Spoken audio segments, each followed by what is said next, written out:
श्रीगुरुभ्यो नमः। हरिः ओम्।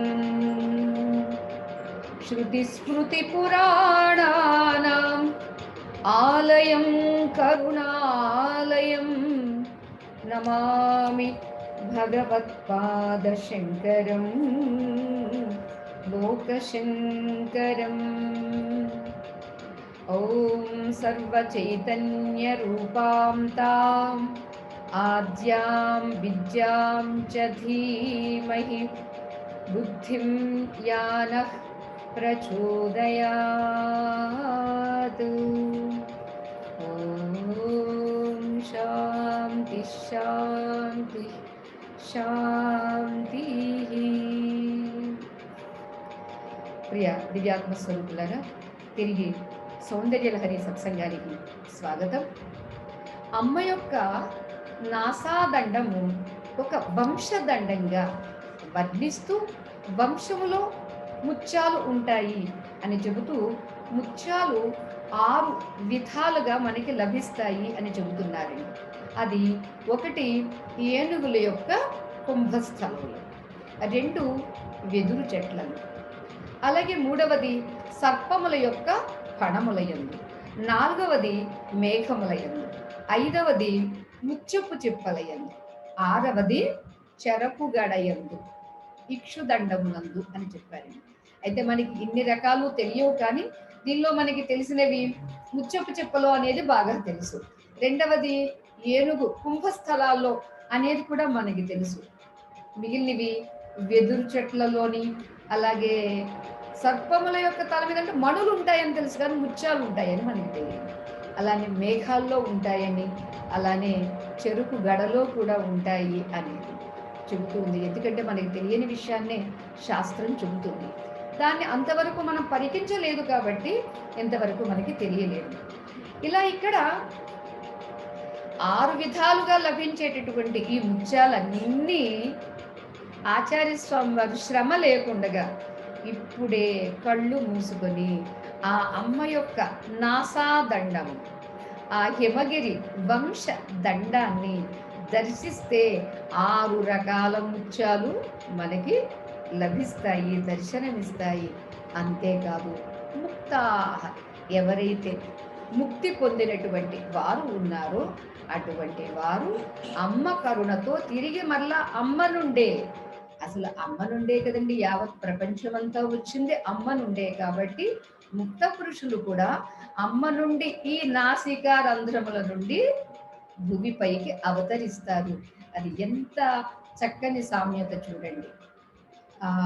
హిరణ్యాక్షుడు భూమిని చుట్టుకుని పోయినప్పుడు కూడా బ్రహ్మగారి ముక్కు నుండి జలుబు చేసి తుమ్ము వస్తే అప్పుడు ఏమిటి, అయ్యో భూమి ఇలా అయిపోయిందే అని బాధతో విలపిస్తే, తుమ్ములు వస్తే తుమ్మితే ముక్కు నుండి చిన్న వరాహపు పిల్ల పడింది. అంతటి ఆ చిన్న వరాహపు పిల్ల చూస్తూ ఉండగానే పెద్దదయ్యింది. అలానే ఇక్కడ అమ్మను ఉపాసన చేసి అమ్మ అనుగ్రహాన్ని పొంది అమ్మలో ఐక్యమైనటువంటి ఆ సిద్ధ పురుషులు మళ్ళా తిరిగి అమ్మ నాసికా రంధ్రముల నుండి తెల్లగా అందంగా ఉన్నటువంటి ముత్యముల వలె ఈ భూమిపై అవతరించినటువంటి వారే ఎందరో భక్తులు, భాగవతోత్తములు, జ్ఞానులు, సంకీర్తనాపరులు ఎంతో మంది ఉన్నారండి. ఎందుకంటే 9 విధ భక్తి మార్గాలు ఉన్నవి కదా. ఎవరికి ఏ మార్గం నచ్చితే ఆ మార్గం ద్వారా వాళ్ళు ప్రయాణం చేసి అమ్మ ఆజ్ఞగా తనతో పాటు స్వయం తీర్ణా పరాం స్థారయతి, వాళ్ళు ఉద్ధరింపబడమే కాకుండా మిగిలినటువంటి వారిని కూడా ఉద్ధరిస్తారు. తాము దాటడమే కాదు ఈ సంసార సాగరాన్ని, మరి ఎంతమందినో దాటిస్తారు. ఇది అమ్మ యొక్క బులాకి వైభవం అండి. అంచేత తల్లులందరూ కనీసం చిన్నపిల్లలు కూడా పెట్టుకొని, 1-2 పెట్టుకుంటే మరలా ఓ ఇది కూడా ఫ్యాషన్ కావచ్చు అని మిగిలిన వాళ్ళు కూడా అనుకరిస్తారు. ఇక 2వది స్మితజ్యోత్స్నాజాలం, అమ్మ యొక్క చిరు దరహాసం ఎలా ఉంటుంది, దాని వైభవం ఎలా ఉంటుంది. ఆ చిరునవ్వు చూస్తే ఎలాంటి వాడైనా, ఎంత నిర్బలుడైనా, ఎంత నిశ్శక్తుడైనప్పటికీ కూడా శక్తి వస్తుంది ఆ చిరునవ్వును వీక్షిస్తే, దర్శిస్తే అని ఇక్కడ మనకి చెప్తున్నారు. స్మిత జ్యోత్స్నాజాలం తవ వదన చంద్రస్య పిబతాం చకోరాణాం ఆసీత్ అతిరసతయా చంచుజడిమా అతస్తే సీతాంశోః అమృతలహరీః ఆమ్లరుచయః పిబంతి స్వచ్ఛందం నిసి నిసి భృశం కాంచికధియా.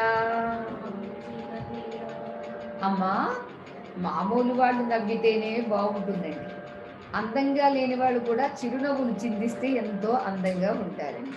అలాంటిది అందాలకు అందం మన అమ్మ నవ్వితే ఇక ఆ చిరునవ్వు ఎంత అందంగా ఉంటుంది అనేది ఇక్కడ మనకి దర్శింపచేస్తూ, అమ్మా నీ ముఖ వర్చస్సు అనేటటువంటి ఆ వెన్నెల, ఆ వెన్నెలలో నీ యొక్క ఆ చిరు దరహాసము ఉండే ఆ వైభవం ఏమని చెప్పేదమ్మా అని అంటూ, హిమగిరి శిఖరం పైన ఉండేటటువంటి చకోర పక్షులటండి. చకోరాలు ఏం చేస్తాయి అంటే ఆ చంద్రుని యొక్క వెన్నెలని ఆస్వాదిస్తూ ఆ వెన్నెల ద్వారా ప్రసరించినటువంటి ఆ అమృత బిందువులనే, ఆ మంచు బిందువులనే ఆహారంగా స్వీకరిస్తాయి. అందుచేత చకోరపు పక్షులు. ఇంతకు మరి మన అమ్మ ముఖారవిందము ఎలా ఉంది? చంద్రుని వలె ఉంది. ఆ చంద్రునిలో ఉన్నటువంటి ఆ ముఖారవిందము, అరేరే ఈ వెన్నెల కదా నాకు కావలసింది అని ఈ చకోర పక్షులన్నీ ఆ వెన్నెలను ఆస్వాదించి ఆస్వాదించి ఆస్వాదించి మత్తెక్కినవట. మత్తెక్కి తీపి కూడా ఎక్కువ తింటే చూడండి ఏమవుతుందండి, ముఖం మత్తేస్తుందండి. అలానే వీటికట ఆ అమ్మ ముఖారవిందమే ఆ చంద్రుడు అని, ఆ చంద్రుడి యొక్క వెన్నెల అని భ్రమసి ఆ వెన్నెలను తాగి ఆ తీపికి ముద్దుబారిపోయినవి. అయ్యయ్యో ఇదేమిటి ఇంత ముద్దుబారిపోయినవి అని అనుకుని వాటి ముక్కులని, ఆ చిన్న చిన్న ఆ నాలుకల్ని మార్పు కావాలి, ఎప్పుడు తీపే తింటే ఎలాగా, అందరికి కూడా ఏంటంటే స్వీటేనా హాట్ లేదా అంటారండి. అలా స్వీట్తో పాటు హాట్ కూడా కావాలి కాబట్టి ఇక్కడట ఈ చకోర పక్షులు, అమ్మా నీ ముఖారవిందంలో ఉండేటటువంటి ఆ మాధుర్యాన్ని గ్రోలి ఉన్నటువంటి చకోర పక్షులు ఆ చంద్రుడు ఉన్నాడే, ఆ చంద్రుడి యొక్క వెన్నెల అనేటటువంటి పులుపు రసం కోసం అక్కడికి వెళ్ళి ఆ పులుపు రసాన్ని తాగి, అమ్మయ్య కాస్త తీపి బాగా తిన్నాం కాబట్టి ఈ పులుపు తింటే కాస్త మరలా వెళ్ళి అది తాగాలి అనిపిస్తుంది అని తడుపుకుంటున్నవమ్మా చంద్రుని వెన్నెలలో అన్నారు. ఏమిటండి ఇది? చంద్రుడి వెన్నెల చల్లగా ఉంటుంది, చంద్రుడి వెన్నెల చాలా ఆహ్లాదంగా ఉంటుంది, అది అమృతమయంగా ఉంటుంది. కానీ ఇక్కడ ఏం చెబుతున్నారండి? చంద్రుని మించిన చల్లదనం, చంద్రుని యొక్క అమృతాన్ని మించినటువంటి అమృతం, ఆ అమృతాన్ని మించినటువంటి మాధుర్యము అమ్మ ముఖారవిందములో ఉంటే అదే వెన్నెలే అనుకుని భ్రమసి చకోరపు పక్షులు దాన్నే తాగి మొద్దుబారిపోతే కాస్త ఆమ్లరుచయ అంటున్నారండి. పులుపు రసం ఏది అని చూస్తే ఎందుకే చంద్రుడు వెన్నెల పుల్లటి రసాలటండి. అమ్మ యొక్క ముఖ సౌందర్యంతో పోల్చి చంద్రుడు వెన్నెల పుల్లటి రసాలు అయిపోయింది. అంచేత ఆ పుల్లటి రసాల్లో మళ్ళా వాటి ముక్కును ముంచుకొని వాటి నాలుకను బయటకు పెట్టి మళ్ళా ఆ పుల్లటి రసాన్ని తాగి అప్పుడు సరే ఇప్పుడు మళ్ళా వెళ్ళి అమ్మ యొక్క ముఖారవిందంలో వెన్నెలని రోలుదాము అనుకుంటాయమ్మా అని అంటూ, ఇదేమిటండి ఎందుకు ఇలా చెప్పారు అని అంటే, చంద్రుడి యొక్క వెన్నెల ఎలా ఉంది అని అంటే, కాస్త తీపి తిన్న తర్వాత గంజన్నం అంటారు చూడండి పల్లెటూరు వాళ్ళు, గంజన్నాన్ని తింటుంటారేటండి. ఎందుకంటే తీపి తింటే కడుపు నిండదు, ముఖం మొత్తేస్తుంది. కానీ ఈ గంజన్నాన్ని తిన్న తర్వాత మరలా ఏది స్వీట్ తీసుకురండి మరలా తింటాము అంటారట. అలా ఈ చకోర పక్షులు చేస్తూ ఉన్నవి అని అంటే, అమ్మా ఈ భక్తులైనటువంటి వాళ్ళు ఉన్నారే, పాపం వాళ్ళు కూడా నీ ఈ ముఖార విందములో ఉండేటటువంటి ఆ సౌందర్యాన్ని, నిజమైనటువంటి ఆ వెల్లువలాగా పెళ్ళువై ప్రవహిస్తూ ఉన్నటువంటి ఆ వెన్నెలని ఆస్వాదిస్తూ ఉంటారమ్మా. కానీ పాపం కొందరు ఏమనుకుంటారు, త్రాగినట్టే తాగి ఈ చకోరపు పక్షుల్లాగే అయ్యో మాకు ముద్దుబారిపోయింది అని మరలా ఆ పుల్ల రసాన్ని తాగినట్లుగా ఇదిగో ఈ భూమిపైకి వచ్చి మరలా ఈ భూమిపై కొన్నాళ్ళు ఉండి మిగిలినటువంటి వాడిని ఉద్ధరించడం కోసమని వస్తారమ్మా అని ముందుగా చెప్పినటువంటి ఆ ముత్యము ముక్తాహ అనే చెప్పిన దాన్నే ఈ శ్లోకంలో ఇంకాస్త దాన్ని స్పష్టీకరణ చేస్తూ చెబుతూ ఉన్నారండి. ఎవరు ఆ ముక్తులు అని అంటే, ఎందరో ఎందరో భాగవతోత్తములు కదండి. వారు అవతార పురుషులు కావచ్చు, అవధూతలు కావచ్చు, దేవి ఉపాసకులు కావచ్చు, మంచి కవిత పాఠవం ఉన్నటువంటి ఏది కాళిదాస మహాకవి, తెనాలి రామలింగుడు, మహాకవి క్షేత్రియ ఎందరో ఉన్నారు. అలాగే ఆ నాదోపాసనలో తరించినటువంటి వారు త్యాగరాజస్వామి అని, ముత్తుస్వామి వారని, ఇలా ఇలా వీరందరూ ఎవరు అని అంటే, అమ్మ ముఖారవిందాన్ని ఆస్వాదించి ఆస్వాదించి ఆస్వాదించి బాగా మత్తెక్కిపోయింది. భూలోకానికి వెళ్ళి ఆ పుల్లటి రసము అనేటటువంటి ఈ భూలోకంలోకి వచ్చి అందరికీ తియ్యటి రసం ఉందరా బాబు, ఈ పుల్లటి రసంలోని ఎందుకు మగ్గిపోతారు, ఎందుకు ఇది సర్వస్వం అనుకుంటున్నారు అని చెప్పడం కోసమని వాళ్ళు మరలా వస్తారమ్మా. అవి అని చకోర పక్షులతో పోలుస్తూ ఈ భూమిపై అవతరించేటటువంటి వాడు. అందుచేతే గీతలో కూడా యోగం చేస్తూ చేస్తూ, సాధన చేస్తూ చేస్తూ ఆ శరీరాలు ప్రారంభం తీరిపోతే వాళ్ళు ఏమైపోతారు? మరి వాళ్ళ సాధన అంతా వృధాయేనా అంటే కాదు కాదు. శుచీనాం శ్రీమతాం గేహే యోగభ్రష్టోభిజాయతే అన్నారు. శుచిర్భూతులు, శ్రీమంతులు, చూడండి రెండు లక్షణాలు చెప్పారండి. శుచిర్భూతులు కాకపోతే ఇతడు అక్కడికి వెళ్ళి సాధన చెయ్యలేడు.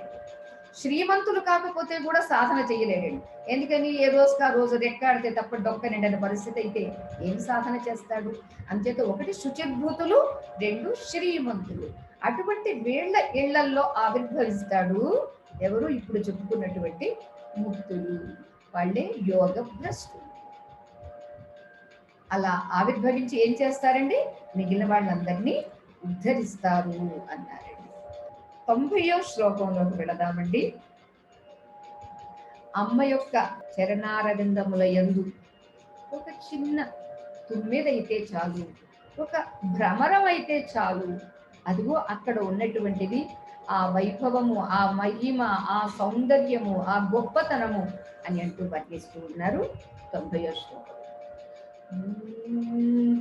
దదానే దీనేభ్యః శ్రియమనిశం ఆశాను సదృశీ అమందం సౌందర్య ప్రకర మకరందం వికిరతి తవాస్మిన్ మందారస్తవగ సుభగే యాతు చరణే నిమజ్జన్ మజ్జీవః కరణచరణైః షట్చరణతాం. అమ్మా దదానే దీనేభ్యః శ్రియం అనిశం ఆశాను సదృశి. దీనులైనటువంటి వాళ్లకు నీ పాదములు అనేవి ఉన్నవే, ఆ పాద పద్మములు నిధి. ఒకటి జ్ఞాననిధి, రెండు ధననిధి, మూడవది ఇష్టనిధి. ఏమిటట? శ్రియం, ఐశ్వర్యాన్ని ఇస్తావు. అనిశం, ఏదో ప్రొద్దుట ఇచ్చాను మధ్యాహ్నం ఇవ్వలే, ఏదో చిన్నప్పుడు ఇచ్చాను ఇప్పుడు ఇవ్వలే, ఏదో తర్వాత ఇస్తానులే అని ఎప్పుడూ వాయిదాలు వెయ్యదటండి అమ్మ. ఇది మనకు తెలిస్తే అసలు మనం కోరుకోవడం ఎందుకండి? అమ్మే ఇస్తుంది అనేటటువంటి నిశ్చింత ఉంటుంది. అంతేకాదు ఆశాను సదృశీం, ఎవడికి ఏ ఆశ ఏ రీతిగా ఉందో, వయస్సును బట్టి, వర్ణాన్ని బట్టి, స్థాయిని బట్టి, వాడు చేస్తున్నటువంటి వృత్తిని బట్టి ఉంటాయండి. అంతేత వాడి వాడి ఆశకు అనుగుణమైనటువంటి కోరికలను నెరవేరుస్తూ ఉంటాయమ్మా దీనులకు, దీనులైనటువంటి మాకు. ఏమవి? దదానే, ఇస్తూ ఉండేటటువంటివి నీ యొక్క పాద పద్మములు ఉన్నవే అవమ్మా అని చెప్తూ, అమందం సౌందర్య ప్రకరమకరందం వికిరతి. ఒక అరవిందం ఉందనుకోండి, పద్మము, ఆ పద్మములో మకరందం ఉంటుంది, ఆ మకరందం జాలువారుతూ ఉంటుంది. అలానే ఇక్కడ పాదము అనేటటువంటి పద్మము ఉంటే, ఈ పద్మము అమందం అంటే తక్కువగా ఉండదటండి, మందంగా ఉండదటండి. మందం అంటే జడత్వం కదా, మందంగా ఉండదు, అమందంగా ఉంటుంది. అంతేకాదు ఈ అమందంగా ఉండేటటువంటిది సౌందర్యంగా ఉంటుందండి, ఇది జ్ఞానవంతంగా ఉంటుందండి. ప్రకర మకరందం వికిరతి, ఓ మకరందాన్ని జాలువారుస్తూనే ఉంటుందటండి. అంటే వాడి వాడి ఆశకు అనుగుణమైనటువంటి మకరంద ఐశ్వర్యాన్ని ప్రసాదిస్తూ ఉంటాయమ్మా నీ ఈ పాద పద్మములు. తవ అస్మిన్ మందారస్తబక సుభగే, అదృష్టవంతురాలైనటువంటి హే అమ్మా, ఈ మందార పుష్పములు పేర్చి ఉన్నటువంటి నీ ఈ పాద పద్మములు ఉన్నవే చరణే, నీ ఈ చరణముల యందు నా దగ్గర ఉన్నదమ్మా ఒక తుమ్మెద. ఏమా తుమ్మెద? కరచరణై షట్చరణత, నాకు 6 పాదములు కలిగినటువంటి తుమ్మెద. ఏమిటవి? జ్ఞానేంద్రియములు 5, మనస్సు, లేదా శబ్దస్పర్శ రూప రసగంధములు మనస్సు. 6 కాళ్లతో నా ఈ తుమ్మెద, నేను అనేటటువంటి ఈ తుమ్మెద ఏం కావాలి? నిమజ్జన్, నీ పాద పద్మములు అనేటటువంటి అరవిందములో నా ఈ తుమ్మెద అనేటటువంటి జీవుడైనటువంటి నేను మగ్నం కావాలి, మునిగిపోవాలి. నిమజ్జన్ మజ్జీవ కరణచరణై. చూడండి, కరణములు చరణములు. ఏమిటి కరణములు అంటే 6, ఏమిటి ఆ 6? కాళ్ళు అంటే చరణములు, 6 కాళ్ళు అంటే 6 పాదములు కలిగినటువంటిది ఏమిటండి? అది తుమ్మెద. అంతేత షట్చరణత, ఈ 6 చరణములతో ఉన్నటువంటి నా ఈ జీవుడు లేదా నా ఈ మనస్సు అనేది నీ పాద పద్మముల యందు మునిగిపోయి వాలిపోయి అక్కడున్న మకరందాన్ని గ్రోలి మత్తుతో ఉండాలమ్మా. విషయములు అనేటటువంటి మత్తులో కూలిపోతూ ఉన్నటువంటి ఈ మనస్సుని ఏం చెయ్యాలండి? అమ్మ పాద పద్మములు దర్శింపచేసి ఆ పాద పద్మముల యందే ఇది ఉండేట్టుగా, నేను ఎక్కడ ఉన్నా, నేను ఏ పని చేస్తున్నా, నా ఈ షట్పదం అనేటటువంటి ఈ మనస్సు అనే తుమ్మెద అమ్మ పాద పద్మముల యందే ఉండాలి. మరి మీకు వెంటనే ప్రశ్న రావచ్చు, ఎందుకంటే అమ్మ పాద పద్మములు అంటే ఇప్పటి వరకు పూజ చేసి వచ్చేవాడు మరలా ఇప్పుడు పరిగెత్తుకుని వెళ్ళాలా ఏంటండి అక్కడికి అని అంటే, సాధనలో ఒక చోట మూర్తి, సాధనలో ఒక చోట దర్శనం, కానీ అది మనకి పరిణతి చెందగా చెందగా ఏమిటండి? అమ్మ పాద పద్మములు ఈ భూమియే. భూమి లేనిదెక్కడ? మీరెక్కడైనా ఉండొచ్చు గాక, భూమి మీదే ఉన్నారు. మేము మంచం మీద ఉన్నామండి, కుర్చీలో కూర్చున్నామండి, కాళ్ళు కింద పెట్టమండి, మేము పూల మీదే నడుస్తామండి అంటే ఓకే, ఆ పూలు, మీరు కూర్చున్న కుర్చీ, మీరు పడుకున్న ఆ మంచము ఎక్కడ ఉన్నది? భూమిపైనే. అంచేత భూమిపైనే అంటే అమ్మ పాదముల పైనే మనము ఉన్నాము అనే స్పృహ వస్తే, అయ్యయ్యో అమ్మ నిన్ను మేము తన్నక తప్పటం లేదు, కాళ్ళతో రువ్వక తప్పటం లేదు, మలమూత్ర విసర్జన చెయ్యక తప్పటం లేదు, విధి లేక చేస్తున్నానమ్మా, నన్ను క్షమించమ్మా. అందుకనే కదా ఉదయం లేవగాని సముద్రవసనేదేవి పర్వతస్తన మండలి విష్ణుపత్ని నమస్తుభ్యం పాదస్పర్శం క్షమస్వమే. విష్ణుపత్నిమైనటువంటి భూమాతగా మనం నమస్కరిస్తున్నామండి. భూమాతగా చెప్పిన, లేక గోమాతగా చెప్పిన, లేక దుర్గామాతగా చెప్పిన, లక్ష్మీమాతగా చెప్పిన, సరస్వతీ మాతగా చెప్పిన ఒకే ఒక మాత. అంచేత అమ్మ నీ ఈ పాద పద్మములు ఎక్కడ లేవు? అమ్మ పాదములు. అమ్మ పాద పద్మముల యందే నేను బ్రతుకుతున్నాను అనేటటువంటి స్పృహ ఉన్నప్పుడు మనకి అమ్మ పాదాలు నేను విడిచిపెట్టలేదు, అమ్మ పాదాలే గట్టిగా పట్టుకున్నాను అనేది ధ్యానంలో ఉండి ఆ అమ్మ పాదాలను దర్శించి ధ్యానించి అక్కడే నా ఈ షట్పదం అనేటటువంటి ఈ తుమ్మెద నిలిచిపోవాలి అని అన్నారండి. అలా నిలిచిపోయినట్టుగా మనం ధ్యానం చేస్తే ఎంత ఏకాగ్రత కుదురుతుందండి, మనస్సు ఎంత శుద్ధమవుతుందండి. స్నానం చేస్తే శరీరమే శుద్ధం అవుతుందండి, మరి మనస్సు ఎలా శుద్ధమవుతుంది? ధ్యానంతో. అంచేతే గేయం గీతా నామ సహస్రం జేయం శ్రీపతి రూపమజస్రం నేయం సజ్జన సంగే చిత్తం దేయం దీనజనాయ చరిత్రం అన్నారు. అక్కడ శ్రీపతి అని చెప్పినా, ఇక్కడ శ్రీదేవి అని చెప్పినా ఒకటే తత్వం. స్త్రీతత్వంగా చెప్పినా, పురుషతత్వంగా చెప్పినా, ఈ రెండు కానీ మరో తత్వంగా చెప్పినా ఒకే ఒక తత్వం సుమా. అంచేత ధ్యేయం ధ్యేయం ధ్యేయం ధ్యానించాలి. ఆ ధ్యానంలోనే మనకి జ్ఞానం దృఢపడుతుందండి, ధ్యానంలోనే అనుభవం అవుతుందండి. ఆ ధ్యానమే మనకి దర్శనాన్ని కూడా ప్రసాదిస్తుంది అని చెబుతూ 98వ శ్లోకంలో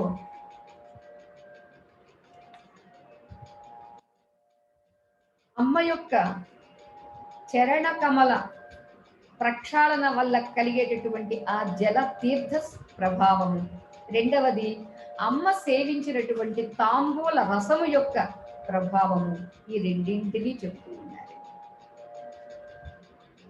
చెప్పండి. కదా కాలే మాతః కథయ కలితాలక్తకరసం పిబేయం విద్యార్థి తవ చరణ నిర్నేజన జలం ప్రకృత్యా మూకానామపి చ కవితా కారణతయా కదా ధత్తే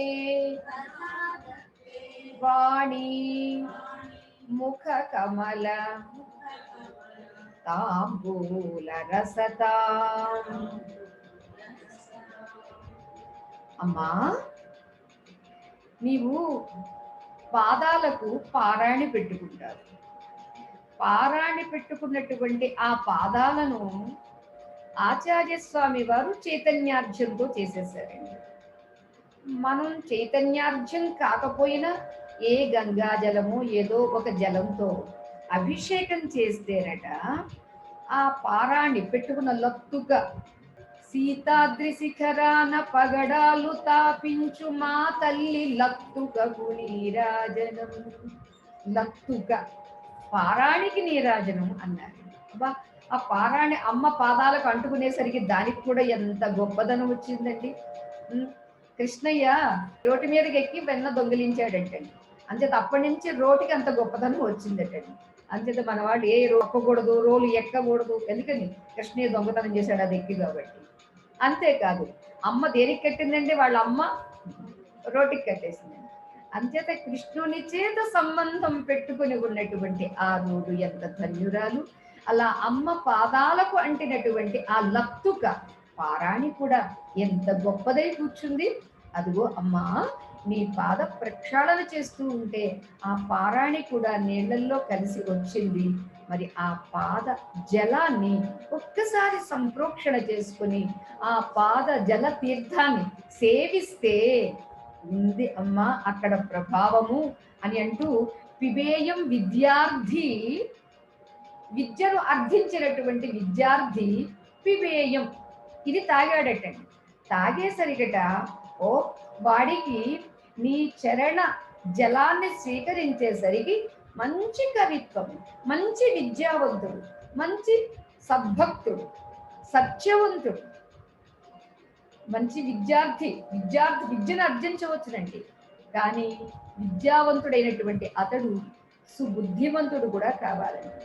లేకపోతే ఆ విద్య వల్ల సమాజానికి శ్రేయస్సు ఉండదండి. కేవలం వీడి స్వార్థం కోసం సమాజాన్ని అంతా పిండేస్తాడండి.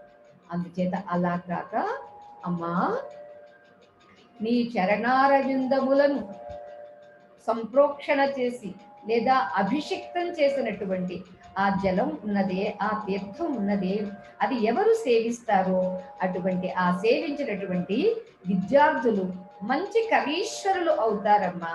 అంతేకాదు ప్రకృత్యా మూకానామపి, మూగవాడు, అటువంటి మూగవాడు నీ ఈ పాద జలాన్ని స్వీకరిస్తే మూకతనం పోతుందమ్మా. అదే మనకి మూక పంచదశి అంటారు. దాని చరిత్ర కూడా చాలా బాగుంటుందండి. ఒకసారి కంచి కామాక్షి అమ్మవారి యొక్క ఆ మండపంలో అందరూ కూర్చుని జపాలు పారాయణలు చేసుకుంటూ ఉన్నారు. చేసుకుంటూ ఉన్న ఆ సమయంలో ఒక ఆయన కూర్చుని చాలా నిష్ఠగా చేస్తున్నారండి అమ్మ జపాన్ని. చేస్తూ ఉంటే ఒక ఆమె అలా వయ్యారంగా విహారంగా వెళుతూ ఉందండి. అలా వెళుతూ ఉన్నటువంటి ఆమె ఆ పాదాల యొక్క అందెలు గల్లు గల్లు గల్లు అంటూ వస్తూ ఉన్నటువంటి ఆ తల్లి నోట్లో తాంబూలాన్ని కూడా సేవిస్తూ ఉండేది. ఆ తాంబూలాన్ని సేవిస్తూ ఉన్నటువంటి ఆ తల్లి కాస్త ఆ తాంబూలపు పిడచ కొద్ది తీసి ఎందరో కూర్చుని ఉంటే ఒక ఆయనకి ఇచ్చారండి. అంతవరకు ఆయన మోగవారండి. అది తీసుకుని అమ్మ ఇచ్చింది కదా అని వారు స్వీకరించారండి. చూడండి, అదే ఈవిడెవరో ఇచ్చింది, ఈమె ఎంగిల్ నేను తినడం ఏమిటి అనుకుంటే ఆయన అవకాశాన్ని కోల్పోయేవారండి. ఆయన అమ్మ జపం చేస్తూ ఉన్నారు, ఆమెను చూడగానే అమ్మే అనిపించిందేమో. ఎందుకంటే నిజంగా అమ్మ వస్తే కూడా అమ్మను అమ్మగా చూడగలగడం అనేది అందరికీ సాధ్యమటండి. అంచేత వచ్చినటువంటి ఆ అమ్మ ఇచ్చినటువంటి ఆ తాంబూల పిడుచుని ప్రసాదంగా కళ్ళకద్దుకుని తిన్నారండి. అంతే. అంతవరకు మూగవాడిగా ఉన్నటువంటి వారికి మాట్లాడడం వచ్చింది. ఏం మాట్లాడడం అండి, బట్టి మాటలు కాదు, మూక పంచశతి అంటే 500 శ్లోకాలని ఆసులుగా వారు కీర్తించారండి. అదే మనకి ఇప్పటికీ మూక పంచశతి అని ఉంటుంది. ఒక్కొక్క శతంలో ఒక్కొక్క వైభవాన్ని, సౌందర్యాన్ని వర్ణించారు. ఆ మూక పంచశతి రచించినటువంటి వారే ఈ కంచి కామకోటి పీఠంలో ఆ గురు పరంపరలో ఆచార్య పరంపరలో వారు కూడా ఒక ఆచార్యుడయ్యారు. అది అంటే అమ్మ తాంబూల సేవనము వారికి పీఠాన్ని, ఒక జగద్గురు పీఠాన్ని ప్రసాదించింది. ఆసులుగా అమ్మ యొక్క ఆ స్తోత్రాన్ని పలికించేటటువంటి శక్తిని ప్రసాదించింది. అమ్మ మూకానామపి, మూగవాడైనప్పటికీ కూడా నీ ఈ చరణ తీర్థాన్ని సేవిస్తే అతడు మంచి కవీశ్వరుడు అవుతున్నాడమ్మా. అలానే నీ యొక్క ముఖారవిందములో ఉన్నటువంటి ఆ తాంబూలాన్ని సేవించినటువంటి వాడు కూడా అతడు విద్యార్థి కావచ్చు, మూగవాడు కావచ్చు, ఏ లోపాలు ఉన్నవాడైనా కావచ్చుగాక, అన్ని లోపాలను తీసేసి అతన్ని సమగ్రవంతుడిగా, సంపూర్ణవంతుడిగా తీర్చిదిద్దగలిగేటటువంటివి ఇదిగో నీ చరణారవింద తీర్థము, అలానే నీ ముఖారవింద తాంబూల రసము అన్నారు. ఇక్కడ మనకి ఆశ్చర్యం ఏమిటంటే ఈ తాంబూల రసము అనేది ఒక గురువు, ఒక తల్లి, ఒక దేవత, ఈ ముగ్గురు మాత్రమే ఇవ్వగలరండి. కర్ణాటక రాష్ట్రానికి వస్తుంది. బెంగళూరులో ఉందండి కంచనహಳ್ಳಿ అని ఆశ్రమం పేరు కైలాసాశ్రమం. అంటే మా గురువు గారు బోధానందపురి స్వామి వారికి వారు గురుభాయి అట. మేము అక్కడికి దర్శనానికి వెళ్ళినప్పుడు భోజనం సమయం అయ్యిందండి. ఎంతమంది వచ్చినా ఆ సమయంలో భోజనం పెడతారు. ఒకేసారి స్వామివారు ఒక పంక్తిలో కూర్చుంటారు, ఇది పీఠాధిపతులు. మిగిలినటువంటి వారందరూ ఎంతమంది ఉంటే అన్ని లైన్లు వేసి పెట్టేస్తారు. అయితే స్వామివారు భిక్ష చేసి వెళ్ళిన తర్వాత వారి శిష్యులందరూ వెళ్ళి ఆ విస్తర దగ్గర నుంచి ఒక్క మెతుకైనా సరే, ఏమీ లేదో అందరూ పట్టుకెళ్ళిపోయారు, కనీసం చేతిని అలా రాసుకున్నా సరే కళ్ళకద్దుకుని నాకేవారు. ఏమి గురుభక్తి అనిపించిందండి. ఇదనమాట అండి. అలానే మా మాతాజీ గారు కూడా ఈ శ్లోకం చెప్పిన తర్వాత, అమ్మ మరి మాకెప్పుడు ప్రసాదిస్తారు అంటే, ఎప్పుడు కూడా చింతలపూడిలో శ్రీచక్ర నవావరణార్చన జరిగేదండి ప్రతి శుక్రవారం.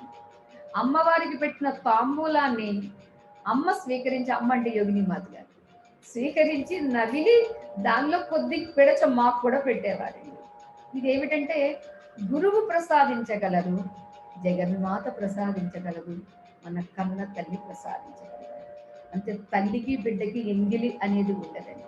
అంతేకాదు ఇక్కడ ఎంగిలి అని అంటే అనే కాదు, ఆ ఉచ్ఛిష్టం అనేటటువంటిది దాని యొక్క వైభవం, దాని యొక్క మహిమ, దాని యొక్క గొప్పతనం మనకి తెలిస్తే నాకు కూడా కావాలి, నాకు కూడా కావాలి, అమ్మ ఎప్పుడు పెడతావు అని అనిపిస్తుంది. అంతేత తాంబూల రసాన్ని అమ్మ సేవిస్తూ ఉన్నటువంటి ముఖార విందాన్ని, ఆ ముఖార విందంలో తాంబూలంతో ఎర్రబడినటువంటి ఆ అమ్మ యొక్క అధరాల సౌందర్యాన్ని దర్శించాలి అని, అంతేకాదు ముఖార విందంలో ఉన్నటువంటి ఆ చిన్ని ఆ నోటిలో ఆ ఎర్రటి పెదవుల మధ్యలో ఉన్నటువంటి ఆ రసం కావాలి అని కోరుకోవాలి అని అంటూ తర్వాత శ్లోకంలో కూడా చెబుతారండి. విశాఖుడు అంటే కుమారస్వామి, అలానే విష్ణువు, అలానే గణపతి, వీళ్ళందరూ తారకాసుర వధ అయిన తర్వాత ఎక్కడ వాళ్ళు అక్కడికి వెళ్ళిపోకుండా అమ్మ దర్శనార్థమై వచ్చారట. సరే, అప్పుడు చండీశ్వరుడు ఆయనకే వెళుతుంది కదా స్వామి స్వీకరించినటువంటి ఉచ్ఛిష్టము, ఆయన పట్టుకుని ఉన్నాడు, పెడదామని అనుకుంటే దానికోసం ఆగలేదట, అమ్మ దగ్గరికి వెళ్ళిపోయారట. ఎందుకు అంటే అదిగో ఆ తాంబూల కబళాన్ని అమ్మ పెడుతుంది, ఆ తాంబూల కబళం తింటే మరలా మనకి శక్తి వస్తుంది, మరలా ఏ రాక్షసుడైనా సరే అనాయాసంగా మనం చంపేయవచ్చు అనేటటువంటి దృష్టితో వీళ్ళ ముగ్గురు ఇక్కడ అమ్మ దగ్గర వేచి ఉన్నారటండి. అమ్మ మా శ్రమ అంతా పోతుంది, ఏది నీ ఈ తాంబూల రసాన్ని ఇవ్వు అని అడిగారటండి. అంటే వాళ్ళు ముగ్గురు కూడా అమ్మ తాంబూల కబళం కోసం, తాంబూల రసం కోసం వేచి ఉన్నారు అని అంటే మరి సామాన్యులమైనటువంటి మాకు కూడా కావాలి కదమ్మా అని అంటారండి. అంటే ఆచార్య స్వామి వారికి దక్కే ఉంటుందండి, దక్కకుండా ఇదంతా ఎలా దక్కించుకున్నారండి. దక్కినటువంటి వారు ఇదంతా దక్కించుకొని మనందరికీ కూడా దక్కాలి అనేటటువంటి దయతో ఇన్నింటిని మనకి ప్రసాదిస్తూ ఉన్నారు. అంచేత అమ్మా నీ చరణారవిందము, నీ ముఖారవిందము, నీ కరారవిందము అని చెబుతూ అమ్మ యొక్క స్తన సౌందర్యాన్ని కూడా వర్ణిస్తారు. అంటే ఏ బిడ్డకైనా ప్రధానంగా ఉండేటటువంటిది ఏమిటండి, అసలు ఆ బిడ్డ బ్రతకాలి అంటే కావలసింది ఏమిటి అంటే తల్లి యొక్క స్తనం. సంగీతం అపి సాహిత్యం సరస్వత్యాః స్తనద్వయం ఏకమాపాత మధురం అన్యద్ ఆలోచనామృతం అంటారండి. సంగీతము సాహిత్యం అమ్మ యొక్క స్తనద్వయము. అంటే సంగీతం అనేది శిశుర్వేత్తి పశుర్వేత్తి అని చెబుతూ ఉంటారే, ఆఖరికి సర్పము కూడా ఆ గాన మాధుర్యానికి వశీకృతమవుతుందండి. అలా ఏడుస్తున్నటువంటి పిల్లవాడు వచ్చి రాని కూనిరాగం తీస్తే కూడా వాడు ఏడవడం మానేస్తాడు. అలానే పశువులండి ఇవాళ ఆ ప్రయోగాలు చేసి గోశాలలు కావచ్చు, పశుశాలలు కావచ్చు, వాళ్ళు సమృద్ధిగా ఇవ్వడం కోసమని సంగీతాలు పెడుతున్నారండి. ఇది ఎప్పుడో మనకి శ్రీకృష్ణ పరమాత్మ తెలియచేశారండి.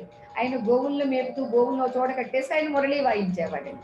ఆ మురళీనాదానికి అవన్నీ పరవశించి పాలు పిండడాలు కాదండి, అవి కుమ్మరించడమేనండి. పిండకుండానే అవి స్రవించేవటండి. అది గాన మాధుర్యం. అంతేది ఇక్కడ అమ్మ నీ ఈ స్తనములు ఒకటి సంగీతము అయితే రెండవది సాహిత్యం. ఒకటి ఏమిటి, ఆపాత మధురం, అర్థం తెలియకపోయినా అది ఆకర్షిస్తుంది.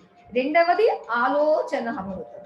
ఈ సాహిత్యం ఎంతెంత మనం ఆలోచిస్తామో అంతంత అమృతం స్రవిస్తూ ఉంటుందండి. అంతేది ఇవి రెండు అమ్మ నీ స్తనద్వయములు అని చెబుతూ, అంతేకాదు సూర్యచంద్రులు నీ స్తనములు అని కూడా వర్ణన చేస్తూ, పాపం గణపతి ఒడిలో పడుకుని అమ్మ పాలు తాగుతూ ఉంటే ఏదో ఒక చేష్ట చేశాడట. ఆ చేష్ట చూసి కుమారస్వామి, మహేశ్వరుడు, అమ్మ ముగ్గురు నవ్వుకున్నారట. అదేదో మనం రేపు చూద్దాం.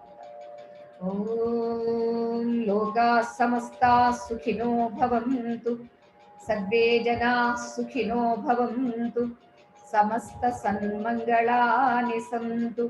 హరి ఓం తత్సతు. శ్రీ గురుభ్యో నమః. హరి ఓం. జయ రాజేశ్వరి.